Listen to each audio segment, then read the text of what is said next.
Բարև ձեզ արգել հետևորդներ, մենք շարունակում ենք պոլիտիկայի մեթերում կարևորագույն թեմաների քննարկումները, այսօր իմ հյուրն է Հայաստանի Հանրապետության ազգային ժողովի պատգամավոր Սոֆիա Հովսեփյանը։ Բարև ձեզ Տիկին Հովսեփյան, շնորհակալ եմ մեզ հյուրընկալելու համար։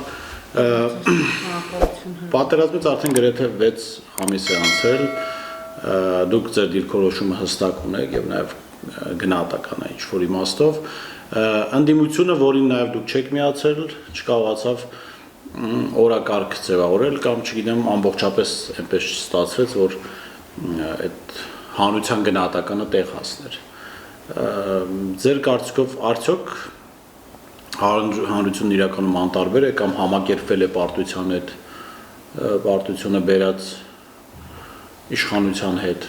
Հանրությունը չեմ ասի անտարբեր է, որովհետև ոչ թե անտարբեր է, այլ ընդդիմության դուրս գալը կարծում եմ կանխեց հանրության իրական կարծիքի արտահայտմանը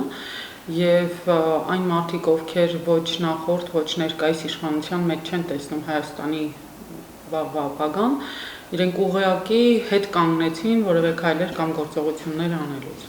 Կան մարդիկ իհարկե, որ զուտ ելնելով իրավիճակից, հասկանալով, որ այսպես չի կարող մնալ,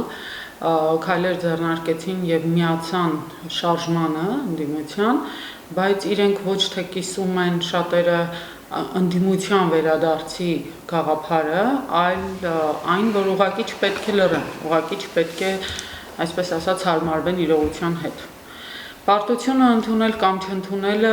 այս պահին էլ ոչինչ չի փոխի, որովհետև մենք փաստացի կորցրել ենք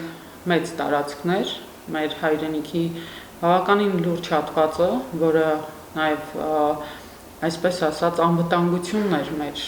երաշխիքն էր նաև եւ մեր փաստացի Սյունիքի մարզը այսօր վտանգված է, բացի այն, որ Արցախը, այլ նաև Սյունիքի մարզն է վտանգված եւ սրա հետ հաշտվել ուղղակի հնարավոր չի, անտարբեր լինել նույնպես հնարավոր չի։ Պետք է ելքեր գտնել եւ այդ ելքերը ես կարծում եմ, որ ամեն մեկը փնտրում է։ Ինչ անել, ինչպես համախմբվել, ինչպես նոր օրակարգ ձևավորել եւ այդ օրակարգով առաջ գնալ, թույլ չտալու, որպեսզի նախորդ եւ ներկա իշխանությունները կազմակերպեն Հայաստանի վերջնական, այսպես ասած, պարտությունը եւ այդ պարտությունը արդեն կլինի այն ժամանակ, երբ որ առանց ամրանալու եւ առանց գաղափարախոսության ուղղակի դարպասները վերջնական բացեն մեր հարևան թշնամի պետությունների առաջ։ Տիկին Հովսեփյան, ձեր գնահատականներում երբ շեշտում եք նաև նախկինների դերը, ես կուզեմ գնահատական մի քիչ պարզեցնենք, դա ասում եք ուղղակի բալանս պահելու համար, որ ձեզ չկապեն նախկինները, թե որն է նախկինների մեղավորությունը, բացի նրանից, որ կոռուպցիա է եղել, այսինքն այնուամենայնիվ իրենք կարողացան, չէ, իրենց իշխանության տարիներին պահել Արցախը։ Ամենևին նախ որևէ մեկը չի կարող ինձ կապել որևէ ուժի հետ, որովհետև երբևէ չեմ եղել որևէ ուժի ներկայացուցիչ եւ ընդհանրապես 2018 թվականին եմ միացել հեղափոխությանը, որովհետև այո 2016 թվականին ինքս տեսել եմ, թե ինչպես Արցախը վտանգվեց վերջնականապես։ Եվ 2016 թվականից հետո ինձ համար արդեն իսկ կար այն, որ օր-շուտ պետք է փակուղի մտնում բանակցությունները եւ օր-շուտ պետք է ձերբազատվել եւ գտնել ելքեր։ Ձերբազատումը հանգուցալուծումը դուրս եկավ, որը որևէ մեկս չէինք պատկերացնի եւ փաստացի այն ինչի սկիզբը դեռ ավելի վաղ էր դրված, դեռ նախորդ իշխանության ժամանակ, հանգուցալուծվեց ներկա իշխանության օրոք եւ ամենևին այստեղ ստորադասել իրենց մեղավորությունը ասվածը չես կարող, որովհետեւ սա ճանապարհ է, դեռ սկսվել է գործընթաց, որը 94 թվականից է սկսվել, վերջնական հաղթանակից հետո չկարողանալ թելադրել մերը եւ շարունակվել է տարիներով։ Այո, կարողացել են կայունությունը պահել։ Կայունությունը պահել են, բայց 2006 թվականին, 16 թվականին այդ կայունությունը խաթարվեց։ Ցույց տրվեց, որ այլևս պահելու հնարավորություն չկա։ Եվ փաստացի նախորդ իշխանության ժամանակ, եթե շարունակական լիներ իշխանությունը մնար, պետք է լիներ այդ հանգուցալուծումը։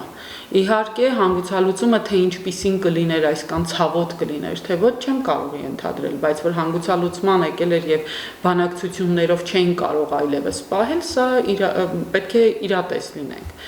Այս իշխանությունը հանգուցալուծեց, բայց սարսափելի ցավոտ։ Չկարողացավ խոսելով քաղաքականության եւ դիվանագիտական ճանապարհի մասին բացարձակ դատարկ քաղաքականություն վարել եւ դիվանագիտություն առհասարակ չունենալ, ընդամենը 2 տարի պահել այսպես խաղաղություն եւ դրանից հետո 5000 զոհվածի, 10000 վիրավորի եւ այդքան տարածքների հանձնման անգամ Հայաստանի Հանրապետության տարածքի վտանգման հաշվին նման բան երբևէ հնարավոր չէր պատկերացնել։ Այսինքն ապիկարություն դրսևորվեց, որը վաղուց դրված հիմքեր էր։ Միգուցե այո դիվանագիտական ճանապարհով երկար ժամանակ պահվել էր, բայց եկել էր մի պահ, որ այդ դիվանագիտությունը այլևս չէր կարող։ Իգնաց Սեփյան, դուք 18-ից հետո երբ իշխանության մաս կազմեցիք, ես որպես լրագրող գիտեմ, որ դուք տարբերվել եք ձեր մոտեցումներում, տարբեր ազգային հարցերում եւ չեք ընդունել են օրակարգերը, որոնք կարող ենք այսպես ասել գլոբալիստական են եւ ազգայինը ոչնչացնելու նպատակ ունեն, բայց այնուամենայնիվ դուք իշխանության մաս եք եղել։ Ձեր համար սպասելի էր, որ այսպիսի հանգուցալուծում կարող է լինել։ Եթե սպասելի չէր, ապա ինչպես էր ստացվել, որ դուք լինելով падգամավոր ձեր համար գոնե տեսանելի չի եղել, որ այսպիսի վատ ավարտ ենք ունենալու։ Սպասելի չէր կարող լինել եւ մնայի ես այդ խմբում կամ շարքերում։ Եթե գեթ մեկ այսպես ասած նշուլ կասկածեի, որ մեր ճանապարհը սա է լինելու, դեռ 2018 թվականին ամեն ինչ կանեի, որ այդ ճանապարհը չլինի, չգնայի ուղղակի այդ ճանապարհով մեկ, երկրորդը քայլեր կձեռնարկեի, որով մարդիկ կիմանային, որ այս ճանապարհը սա է։ Որևէ մեկը չի իմացել, գոնե այն մարդկանցից, ովքեր իրապես տարբերվել են ազգային ժողովում եւ չեն եղել են դարավոր տարիներով, այսպես ասած, դարավորը մի քիչ շատ է ասվում, տարիներով այդ կոճակ սեղմողի ինստիտուտից դուրս մարդիկ են եղել եւ այդ մարդիկ չեն պատկերացրել։ Մեր երկիրը խորհրդարանական երկիր է, թվում է թե պետք է խորհրդարանականը կարևոր դեր ունենա, հա, այս երկրում, բայց խորհրդարանական լինելով միայն սահմանադրությամբ եւ ոչինչ չիմանալով կամ թույլ չտալով, այսպես ասած, քայլեր ձեռնարկել, սա զուտ սահմանադրությամբ ամրագրված իրավիճակ էր։ Անընդհատ խորհրդարանը դուրս է մնացել այս process-ներից, բոլորը, եթե նայենք 3 ուժերն էլ, հա, խորհրդարանական ուժերն էլ դուրս են մնացել այս process-ներից եւ բանակցությունները այնպես ինչպես որ վարվում էր նախագահականի ժամանակ, վարվել է խորհրդարանականի ժամանակ եւ բացառապես սրա այսպես հենքը եղել է կառավարության ձեռքում գործունեության առումով եւ խորհրդարանականները իմացել են այն ժամանակ, երբ որ ինչ որ process-ներ արդեն եկել է լույս, հա, հարցերին իհարկե պատասխանը թերի են եղել կամ ներկայացվել է այնպես, որ այս փուլում ենք, իսկ դա մեզ համար հասանելի չի եւ մենք չենք կարող պատկերացնել։ Ամբողջ պատերազմի ընթացքում որևէ մեկը խորհրդարանից չի կարողացել գործունեությունը առավելագույն ծավալել։ Մասնավոր ամեն մեկ իր պատկերացրածով հասնելու ինչ անի, ով ինչ կարողացել արել է, բայց չի եղել այդ կոնկրետ օրակարգային խնդիրը եւ կառավարության հետ համաձայնեցված գործունեությունը։ Եվ դրա պատճառով որևէ մեկս չենք իմացել եւ ավելին մինչեւ ամսի 9-ն էլ, երբ որ ասում էին, որ կարող է հողերը հանձնի եւ այլն, դա բացառված էր, որ հարցնում էին կառավարությանը, դա մեր օրակարգում չկա իրավիճակն է։ Բայց պարզվում է, որ օրակարգը դեռ 2018 թվականից է եղել եւ 2018 թվականից իրենք այդ օրակարգով հենց եկել են հողերը այլընտրանք չունենալով հանձնելու, բայց նաեւ մի բան էլ, որ 2016 թվականից հետո, երբ որ 2017 թվականին եղավ ընտրություններ, այդ ընտրությունների ժամանակ հիշում եք, որ հողերի հանձնման խաղաղության, այսպես փոխսիջումների եւ խաղաղության տարբերակով քարոզարշավ էր գնում ՀԱԿ կուսակցության կողմից, բնական է, որ որևէ մեկը չընդունեց այդ մոտեցումը, այդ գաղափարախոսությունը, ՀԱԿ-ը դիտարկում էր դա խաղաղ ճանապարհով հանձնելու տարբերակը եւ սա արդեն իսկ ներկայիս իշխանության համար կարելի է ասել ազդանշան էր, որ խաղաղ ճանապարհով հողի հանձնումը որևէ մի 1% 1% չհավաքեցին, անգամ 1% զիջումը չէր ներվելու, ինչու որովհետև 16 թվականի պատերազմի 800 հեկտար տարածքը արդեն իսկ մեր վերաբերմունքով բոլորս ցույց տվեցինք, որ դա անընդունելի է, եւ մենք տարիներով, այսպես ասած, հստակ բոլորս գնացել ենք այն բանին, որ մենք պետք է պաշտպանենք այն հողը, որը որ ազատագրել ենք եւ մենք դեռ ունենք ազատագրելու հողեր։ Հիմա ասում են, որ մենք կեղծ օրակարգ ենք ունեցել, ոչ մի թիզականներ եւ այլն, բայց դա կեղծ օրակարգ չի եղել, դա եղել է իրականություն, որ ազատագրված է եղել Արցախի այդ տարածքը։ Եվ ազատագրումից հետո կեղծ օրակարգ մտցնել, որ այդ հողերը մերը չի, ինչպես երեք արդեն հենց իմ քայլի падգամավորը ասաց, որ Խարվաճառը մերը չի եղել, սա նշանակում է, որ ի սկզբանե այս կեղծ օրակարգը տրվել, որ մենք մի օր հանձնելու ենք։ Տիկին Հովսեփյան, դուք շատ հետաքրքիր այսպես դիտարկում արեցիք եւ շատերս մոռացել էին 17 թվականին ՀԱԿ-ի ստացած ձայները եւ իրենց օրակարգերը։ Ինչպես ստացեց, որ ՀԱԿ-ին խաղաղությամբ հողեր հանձնելու գաղափարը գրին ընդհանուր հանրության 1%-ը վստահեց, իսկ այսօր առնվազն 1% չի Փաշինյանի ասեմ ինչպես շատ մանիպուլատիվ կերպով օգտագործեց 2016 եւ 17 թվականները, այսինքն 16 թվականի հողերի հանձնումը, որ չներվեց բնակչության կողմից, եւ 2017 թվականի խաղաղության բանաձևը, որը որ կրկին չներվեց ՀԱԿ-ին, եւ 2018 թվականին եկային այն բանին, որ այն խոսքով, որ ոչ մի թիզ հող չի լինելու, պետք է լինի Արցախի անվտանգությունը պաշտպանված եւ չպատրաստվեցին այդ պաշտպանությանը։ Եվ ինչ տեղի ունեցավ 2020 թվականի նոյեմբերի 9-ի ստորագրումից հետո վարչապետը հանդես եկավ հետևյալ հայտարարությամբ, որ ինքը այդ ստորագրությամբ փրկեց 25000 Մարտունու շրջանում գտնվող զինվորների կյանքը, որը տեսականորեն էլ պրակտիկայում էլ ուղղակի անհնար է, որովհետև ամբողջ ժամանակահատվածում մենք բացի այն, որ միայն Մարտունու շրջանում, այլ նաև ողջ Արցախի տարածքում մենք չենք ունեցել 25000 զորք եւ ինչպես կարող էր պատերազմի այդ 15000 այսպես Դեռ թիվը աճում էր մինչև վերջին հայտարարությամբ ասած 35000, այո։ Մի բանի մասին էր խոսում, որ հանրությունը որպես այդպիսին, ովքեր չի պատկերացնում կամ հեռու է բանակից ընդհանրեն իր պարտն է եղել զինվոր ճանապարհել եւ զինվոր դիմավորել եւ ավելին իրեն չի հետաքրքրել մնացած հարցերը, որովհետեւ անվտանգությանը վերաբերող է եւ ինքը կարողացավ այս սուտը կերակրել ժողովրդին եւ բոլորը հենց այդ բա ինչ աներ վարչապետը փրկիչն է ով երկնքից իջավ եւ փրկեց այն մնացած երեխաների կյանքը ովքեր որ պետք է զոհվեին ամսի 9-ին եթե հաշտության հայտարարությունը չստորագրվի Կարծեք թե բան էին հավի ճտեր էին այնտեղ որ բոլորը մորթվելու էին Ադրբեջանն էլ անտանելի կորուստներ էր Այդպես ներկայացվեց, որ օկուպացիայի մեջ էին ընկնելու, որ էս է լինելու, որ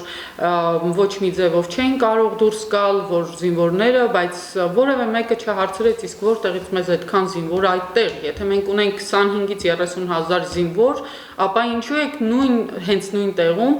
ինչու եք դուք նույն կերպ ասում, որ Շուշին մարդ չկար պաշտպանելու, ինչու էր կենտրոնացած միայն Մարտունիում այդքան զորքը, եթե Շուշին պաշտպանության խնդիր ուներ։ Այսինքն մարդիկ, ովքեր որ չեն պատկերացնում, իրենք այդ սուտը վերցրել են որպես ճշմարտություն եւ հիմա բոլոր տեղերում մարզերում երբ որ խոսում ես,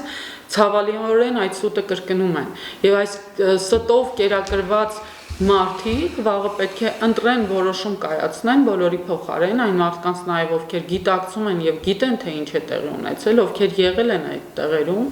եւ ի տարբերություն իրանց որ Ստեփանակերտի նկուղներում էին, շատերս եղել ենք այն պիկ ժամանակներում, պիկ տեղերում հասցնելու առաջնային բաներ եւ շատ լավ պատկերացնում ենք քանի զինվոր որտեղ եւ ինչու կար, ինչ էր տեղի ունենում, ինչպես էր տեղի ունենում ամբողջ process-ները։ Եվ այս ամեն ինչի արդյունքում հասել ենք այն բանին, որ դարձրել են այլևս ներկայիս իշխանությանը փրկիչներ, ազգի փրկիչներ, մեր 25000 երիտասարդների կյանքը փրկողներ եւ մոռանալով 5000 զոհերի կյանքը, մոռանալով 10000 եւ ավել հաշմանդամություն ունեցող մարդկանց, ովքեր շատերը շատ ծանր վիճակում են եւ կարծես թե այդ ամեն ինչ այդ պատմության այդ դուռը փակում են եւ միայն խոսում են թվացial սուտ ողջ մնացած 25000-35000-ից։ Նա հիմա երբ որ մենք նայում ենք պատերազմի օրի իշխանությունների այսինքն որոշումներ կայացնող այս շրջանակի գործելակերպը, գործողությունները, պատերազմի անկազմակերպվածությունը, հաճախ զենքի զինամթերքի ուշացումը, ինչպես Արայիկ Հարությունյանն գաղտնալսման մեջ ասում, եւ նաեւ հաշվի առնելով հանրության վերաբերմունքը 16-17 թվականներին կարող ենք մենք ասել, որ այս պատերազմը պլանավորված էր, այսինքն պլանավորված էր այն նպատակով, որ հայերը չեն համաձայնվի այլ ձևով հող հանձնել եւ միայն պատերազմով ու ցավագին կորուստներով ու վերջում են քարոզությամբ, որ այսքան մարդ է փրկվելու, հնարավոր էր այդ տարածքների հանձնումը ինչ որ կերպ հանձնման գաղափարին ինչ որ կերպ հարմարեցնել հայ հանրությանը։ Ցավալի է, բայց փաստ, որ արդեն բավականին ուշ անգամ խմբակցությունից դուրս գալուց հետո ես որոշակի դետալների հետ ծանոթացա, որը փաստում է, որ իշխանության օրակարգում եղել է այո հանձնման օրակարգը եւ այդ հանձնումը պետք է լիներ այնպես, որ որևէ մեկը հետդարձ չանի, ասի ինչու մենք հանձնեցինք։ Եվ այս իրավիճակը, որ հասցրեց մինչև այդ օրվան, որ այսօր ասում են փրկիչ էր վարչապետը, հենց սա շատ լավ պլանավորված էր։ Այնպիսի մի իրավիճակ ստեղծել, որ մենք այլևս այլընտրանք չունենանք։ Այլընտրանք չունենանք, գիտակցելով, որ պետք է այս պահին ժամանակավոր կամ թերևս իրենց օրակարգում հավերժ դադարը վերցնենք, համակերպենք ամեն ինչի հետ, թե կորուստների, թե ամեն ինչի հետ, եւ փաստացի այս իրականությունը դրոշմենք որպես պատմություն, որ մենք այսպես պետք է այլևս ապրենք, հա։ Իրականում խնդիրը խորքային է շատ, այո, եղել է իրենց օրակարգում, այո, իրենք գնացել են այս ցավոտ ճանապարհով։ Դեռ հոկտեմբերի սեպտեմբերի ավելի ճիշտ 30-ին Ջաբրայելի հատվածի դասալեկության մասին ահազանգել եմ, հենց Ջաբրայելից էին ինձ զանգահարել հենց տեղի մարդիկ, ովքեր որոշները կենթանի են, փառք Աստծո եւ կարող են փաստել իմ ամեն մի բառը, որ զենքի խնդիր ունեն փաստացի հրամանատարի խնդիր, որևէ մեկը չկա, որ կազմակերպի եւ որևէ մեկը չի կարող այս պահին այդ ծանր պատերազմի պատասխանատվությունը վերցնել իր վրա եւ խնդրում էին, որ կազմակերպի այդ հարցը։ Այդ հարցը տեղեկացրել եմ բոլոր մարմիններին, որ պետք է արագարվի եւ ինձ պատասխանել են։ Այսինքն հրամանատարներ թողել գնացել են։ Որոշները թողը գնացել էին, որոշները զոհվել էին, անկազմակերպ վիճակ էր, այնտեղ կային մարդիկ, ովքեր հորդորում էին, որ մսաղացի մեջ եք եկել, թողեք գնացեք ու մասսայական դասալուկությունը սկսվեց եւ պատկերացրեք գործողությունները, որոնք որ սկսեցին կազմակերպել իբր թե արդեն հոկտեմբեր ամսի վերջն էր, երբ որ մասսայական, այսպես ասած, Ջաբրայելի հատվածից դասալուկություն է եղել ու ինչը իրանք էլ առանց որևէ անհարմար զգալու դասալուկություն են որակում։ Իրականում դա անկազմակերպվածության եւ մարդկանց ուղակի տանել, սպանելու միտումից պաշտպանվելու ձև է եղել եւ որևէ մեկը չի հարց տալիս ինքն իրեն, թե ինչու էին այդքան մասսայական դասալուկությունները, ինչ էր տեղի ունենում, որևէ մեկը չի քննում այս հարցը։ Եվ ձեզ համար հետաքրքիր չէ, որ Ջաբրայելի այդ հատվածի պատասխանատուն ազգային հերոսի կոչում ստացավ, հետո նախարար նշանակվեց։ Ամեն հարց էլ հետաքրքիր է։ Ինչ էր արել, որ ավելին ասեմ, որ այն մարդը, որ կազմակերպում էր դասալուկությունները անուններով արդեն իսկ, հենց նույն օրերին, հոկտեմբերի կարծեմ 2-ին, անուններով դրել եմ համապատասխան անձանց սեղանին եւ ասել եմ այս մարդկանց հենց հիմա գտնել եւ կանխել։ Սոֆա ջան, կզբաղվենք։ Եվ զբաղվում են այդ մարդիկ ազատ ապրում են, որևէ խնդիր չունեն, որևէ կերպ իրենք ներգրաված չեն քրեական գործերի մեջ, բանի այդ որ հարուցված է, հա, ոչ մի բանի մեջ ներգրաված չեն եւ իրենք հանգիստ ապրում են, իրենք իրենց գործն արել են։ Ավելին ասեմ նաեւ, որ երբ որ մեր մարզի խումբը գնում էր դեպի Մարտունի, հերթական այսպես խումբը ինձ Գորիսից զանգահարեցին, որ Գորիսից դեպի Արցախ մտնող այդ ճանապարհահատվածում կան մարդիկ, ովքեր կանգնեցնում են մեքենաները եւ ասում են, որ մի գնացեք Մսաղացի բաժին, այսինքն բացի այն, որ հենց տեղում են այդ ամեն ինչն անում, այլ նաև անում են ճանապարհին։ Այս խնդիրը նույնպես ներկայացրել են, որևէ քայլ չի ձեռնարկվել, ավելին առաջարկել ենք, որ կային падգամավորներ, ովքեր ասացին, որ գնանք մենք տեղում, փորձենք ինչ-որ բան անել, այդ մարդկանց կանխել եւ այլն, համբերեք ամեն ինչ կլուծենք։ Եվ լուծումն այն էր, որ նոյեմբերի 9-ին հայտարարակ կերպով ներկայացվեց, որ փրկեց ազգին փրկելու ճանապարհով նոյեմբերի 9-ին հայտարարություն է ստորագրել։ Եթե պետք է ազգը փրկվեր, ապա սրտացավ մարդը հասկանալով սերունդի կործանման խնդիրը, ազգի կործանման խնդիրը, ապա դա կաներ հոկտեմբերի 2-ին եւ Ինք ասած, եթե առանց պատերազմ լիներ, ինձ դավաճան կասեն։ Միևնույն է իրեն դավաճան են ասելու եւ հանկարծ եթե այսօր այսպես ասած չկարդացած պատմություն չիմացած մարդիկ այսօր փառաբանում են իրեն, հանկարծ չմտածի, որ եկող սերունդը իր անունը պետք է ոսկե տառերով գրի։ Սեփյան, ձեզ համար դժվար չէ, երբ որ դուք ճշմարտություններ գիտեք ու գնում եք գյուղեր, մարզեր ու հանրությունը այսքան մոլորացված է։ Լուծում կա այդ մոլորությունից հանելու մարդկանց, ի վերջո այդ ռոպագանդան այդքան մեծ աշխատում է։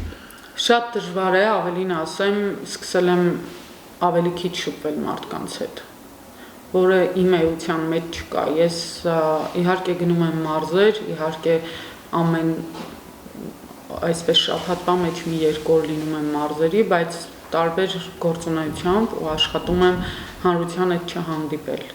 Ավելին ասեմ, ինձ համար սարսափելի դժվար է, երբ այս ամեն ինչի մասին խոսեցին իմ իսկ գյուղում, որտեղ ես ծնվել մեծացել եմ, եւ այն գյուղը, որը որ Քարվաճառի ազատագրողներից մեկն է եղել, եւ այն գյուղը, որը Քարվաճառի պահողներից մեկն է եղել, եւ այն գյուղում, որտեղ 2020 թվականին առաջին օրից սեպտեմբերի 28-ին արդեն ամբողջ խմբով նորից Քարվաճառում էին եւ այդ ծանր մարտերի ժամանակահատվածում Քարվաճառը պահեցին։ Եվ այն գյուղում, որտեղ տղամարդկանց ուղղակիորեն նոյեմբերի 9-ից հետո տեղեկացրեցին, որ դուք պետք է ձեր արյան պահածը, ձեր տարիների պահածը ուղղակի նվիրեք ու դուրս գաք, եւ այսօր ինչ որ մեկը, ով իրեն հանրությանը ներկայանում է գամփր, բայց խոսում է «Էտով էր այդ դուխովը, որ աշխարհին կկարողանա ասի, որ Քարվաճառը մերն է, Քարվաճառը մերը չի», Տուզիկի հոգեբանությամբ ասում է, որ Քարվաճառը երբեք մերը չի եղել, ուղղակի մենք վերցրել ենք։ Ոնց է ներում հանրությունը այս ամեն ինչ։ Այսինքն ի վերջո այս ժողովրդի 30 տարվա, եթե չասեմ ընդհանրապես 65 թվականից սկսված այդ պահանջատիրությունը, թուրքերի նկատմամբ մեր վերաբերմունքը, այս պայքարը բերեց նրան, որ մենք Արցախ ազատագրեցինք։ Ոնց են հիմա հանդուրժում մարդիկ։ Այսօր կհանդուրժեն, որոշ շերտեր այսօր կհանդուրժեն, բայց այդ շերտերին վաղվա եկող սերունդը չի հանդուրժելու, չի ներելու, ուղղակի չի ներելու, որովհետև այն ինչը, որ 30 տարի առաջ եղավ, կրկնվելու է, իրապես կրկնվելու է, ընդհանրապես շունչ է պետք քաշել, ընդհանրապես հասկանալ է պետք, թե ինչ է տեղ ունեցել եւ կարճ ժամանակ է դա տևելու։ Եվ հանկարծ որևէ մեկը չմտածի, որ այն, որ ամենօրյա կեղծիկով կարող է հանրությանը մոլորեցնել եւ մեկ անգամ էլ որոշակի փուլով պաշտոններ, իշխանություն զբաղեցնի, չի սթափվելու։ Քնած է մեր ազգը այս պահին, քնած է։ Ու այդ զարթնելը հաստատ լինելու է, ու եթե եղավ դա շատ ավելի ցավոտ է լինելու։ Տիկին Հովսեփյան, մենք տեսնում ենք, որ իշխանությունը եւ ընդդիմության առնվազն մի մասը տենց իրենք նույն այսպես էներգետիկ դաշտում են կարծեք թե գտնում, պատրաստվում են գնալ ընտրությունների, աթոռներ վերցնել, պաշտոններ զբաղեցնել, կարծեք թե որևէ բան չի եղել։ Դուք այդ շրջանակի մեջ չեք մտնում, ոնց եք պատկերացնում ձեր գործունեությունը։ Վստահաբար չեք էլ գնալու էլ այլևս ազգային ժողով, իշխանության հետ դուք չեք գնալու, ընդդիմությունից էլ դժվար թե ուժ գտնի, որը ցանկանա ձեզ տանել, հաշվի առնելով ձեր քաղաքական դիրքավորումը։ Իրականում ընդդիմության արտախորհրդարանական եւ խորհրդարանական ուժերից ես առաջարկ ստացել եմ իրենց այդ ճանապարհը անցնելու, բայց որևէ մեկի հետ քննարկման չեմ գնացել ու չեմ էլ պատկերացնում, որ կարող է իմ մոտեցումները ես ինքս եմ գնահատում, հա, եթե այսօր իմ այսպես ասած կարողությունները վարկանիշը առհասարակ այս 3 տարուն է ես, հա, քննարկեմ չեմ մինչ այդ, եթե մինչ այդ գնահատանքով, գնահատումով 17 թվականին խնդրեցին, որ ես լինեմ երկդաշինքի թեկնածու, դրանից հետո գործունեությունը տեսնելով շատերը այո, կիսում են իմ մոտեցումները, բայց ես շատ լավ պատկերացնում եմ, որ դա կիսում են ինչու, որովհետև հենց հիմա պետք է քաղաքական գործընթացների մեջ մտնելու համար եւ ամենևին ես այն մարդը չեմ, որ եթե հանկարծ մի օր Ստամբուլյան կոնվենցիա հայտնվի նորից օրակարգում, պետք է լռեմ, որովհետեւ մեկ այլ ուժի հետ եմ գնացել, դա բացառված բան է։ Ես շատ լավ դա գիտակցում եմ եւ ես ինքս որևէ կերպ չեմ գնում քննարկման կամ կգա ժամանակ կստեղծեմ մի ուժ, որտեղ կլինեն մարդիկ, որ այո, եթե մտնեն անգամ խորհրդարան, իրենք ոչ թե կախված կլինեն այն բանից, որ ինչպես է թելադրում Սոֆյան պետք է գնան կոճակ սեղմեն, այլ իրենք պետք է հասկանան, թե սեղմելուց հետո ինչպես պիտի նայեն հանրության աչքերի մեջ։ Հենց այդ տեսակը պետք է հավաքվի ու որևէ մեկը որևէ մեկից կախում չունենա ինչ որ ձևով քվեարկություն կատարելու։ Այսօր մեր խորհրդարանական ուժերում այդպես է, համախմբված իրենք կամ քվեարկում են կամ չեն քվեարկում։ Եթե անգամ լավ նախագիծ է, ուզում ես հասկանաս, լավ, ինչու այդ մարդը վերջապես իրան քիչ թե շատ ճանաչելով հասկանում ես, որ լավ նախագծին պետք է որ ինքը կողմ լինի, բայց չի կողմ, որովհետև իր խմբակցությունը դեմ է ամբողջությամբ։ Սա անընդունելի է։ Որում այս դեպքում կարելի է տնտեսական, այսպես տնտեսում անել ֆինանսական միջոցով 3 հատ կոճակ դնել, յուրաքանչյուր խմբակցությանը 1 կոճակ տալ։ Հա, եթե պետք է համախմբված քվեարկեն, իհարկե իմ տեսակի մարդ եթե հայտնվեց 4 կոճակի կարիքը կլինի, որովհետև շատ հաճախ է դեմ կամ հակառակ մոտեցումը ցուցաբերվում։ Սա հիմա մենք հումորով ենք մոտենում, միգուցե շատ խնդրահարույց բաների մենք հանդիպենք այդ առումով, բայց պետք է դու ազատ թողնես։ Այն մարդը մասնավորապես ով անցել է ռեյտինգով, ինքը պարտավոր է նայելու իր հանրությանը եւ հաշվետու լինի իր հանրությանը, թե ինչպիսի ընտրություն է։ Ձեր միտքը շարունակելով ես օրս մի այսպես եզրակացության է եկել նայելով իմ քայլը խմբակցության ցուցակը, ովքեր պատգամավորներ են։ Հաշվի առնելով են ես նաեւ վերլուծելով գալիս եմ, եթե պատերազմը պլանավորված էր, որ այդ խայտարակ ճանապարհով տարածքներ են տալի, հիմա արդեն հասկանալ թե ինչու է հավաքվել այսպիսի խմբակցություն, որտեղ 88-ից ընդամենը 3-ը կարողացան կամք ունենալ եւ դեմ դուրս գալ այդ process-ին։ Ձեզ համար դա նկատելի է, որ խմբակցությունը կազմվել է հիմնականում մարդկանցով, որոնք անգամ այսպիսի խայտարակ որոշման դեմ դուրս չէին գալու։ Դա ինձ համար հասկանալի է, այո, եւ այն ծրագրերը, որոնք որ առաջ էր բերվում, արդեն տեսանելի էր, որի համար էլ անընդհատ պայքարի մեջ է, այսինքն իմ պայքարը այդպես էլ չավարտվեց, սկսվեց ուսանողությունից եւ չավարտվեց մինչ օրս։ Ես չեմ ասի, որ 3 հոգի են, ավելի շատ են, Փառք Աստծո, իհարկե կան մարդիկ, Բայց մենք չենք տեսնում իրենց։ 5 հոգի միայն մեր խմբակցությունից է դուրս եկել։ Կան մարդիկ, ովքեր մանդատը վայր դրեցին հենց այդ գործողությունների պատճառով եւ կան մարդիկ, ովքեր դուրս չեկան մեկ բարձ պատճառով, որ վարչապետը հայտարարեց խորհրդարանական նոր ընտրություններ, արտահերթ ընտրություններ եւ ուղղակի այլևս նպատակը կորցրեց իրենց դուրս գալու եւ եթե ընտրություն պետք է լինի, ես վստահ եմ այդ մարդիկ այդ ճանապարհը չեն գնա, որովհետեւ նախ չեն կիսում շատ կարծիքներ եւ երկրորդը ուղղակի անելիք չունեն։ Իրենք անտեսվեցին լինելով լուրջ մասնագետների դեպ, իդեպ լուրջ մասնագետները որևէ կերպ չկարևորվեց։ Քանի օր մասին է խոսքը։ Շատ չեն թիվը, երևի մի մոտ 10 հոգի առավելագույնի մասին եմ խոսում դեռ ներսում մնացած, բայց ոչ ավել։ Իսկ այն մնացածը կոնկրետ օրակարգ ունեն եւ ամենավատն այն է, որ խելացի ու պատրաստական արդար սկզբունքներով մարդիկ տեղ չեն ունենում կառավարությունում։ Եթե մի փոքր այսպես ինքնուրույն ու կազմակերպված գործող է լինում, ինքը շատ արագ իզոլացվում է։ Իզոլացվում է ընդ որում այնքան կեղտոտ քայլերով, որ վարկաբեկում են, փորձում են հասարակությանը ներկայացնել լրիվ այլ աչքերով այդ անձին, տարիների վաստակ այդ անձի, երբ որ հանրությունը բոլորը ճանաչում էին ազնիվ նվիրված եւ այլն, փորձում են այդ մարդուն այնպես վարկաբեկեն, որ հաջորդիվ էլ որևէ տեղ հնարավոր չլինի գործ գտնել, այսինքն ամեն քայլ ողջ այն կեղտոտ գործընթացը։ Ձեր մասին էլ փորձեցին, չէ՞, որ դուք դիրքորոշում հայտնեցին, մի կենսագրություն չունեցող մարդ, ինչ որ շատ հիմար բնորոշում տվեց, ընդ որում ինքը հիմա մտնում է բնորոշման տակ։ Փորձեցին, այո, փորձեցին ինձ իմ միջոցով ինչ որ բան արտահայտեմ, բայց ինձ դա չվերաբերեց, որովհետև իմ կենսագրությունը Փառք Աստծո շատ տարիների ինքնաճան աշխատանքով վաստակած է եւ այն մարդկանցից եմ, որին ոչ թե իր հորով են ճանաչում, որ գյուղ մտնեմ, որտեղ մտնեմ, ինձ չեն ճանաչում որպես Հովսեփյան Ազատի աղջիկ, այլ ասում են մեր Սոֆյան եկավ, իսկ շատ մարդիկ դեռ մտնում են, ասում են, այս ինչի տղան է, ինքը ծանոթացեք։ Այդքան ինձ ճանաչում են ինձանով եւ իմ ծնողները կարող են, այո, ինչպես ես եմ ժամանակին իրենցով ներկայացել, հպարտանան, որ իրենց աղջիկն այլևս իր անունն ունի։ Շնորհակալ եմ, Հովսեփյան, մենք կշարունակենք այսպես հարթակ տրամադրել ձեզ, հասկանալով, որ մենք դրա կարիք ունենք որպես հանրություն։ Իրականում քաղաքական դաշտը շատ այսպես սև ու սպիտակ է, որի անհրաժեշտությունը մենք չունենք։ Շնորհակալ եմ։ Ես հիշեցնեմ, որ զրուցում է ազգային ժողովի պատգամավոր Սոֆիա Հովսեփյանից։ Տեսություն կհանդիպենք։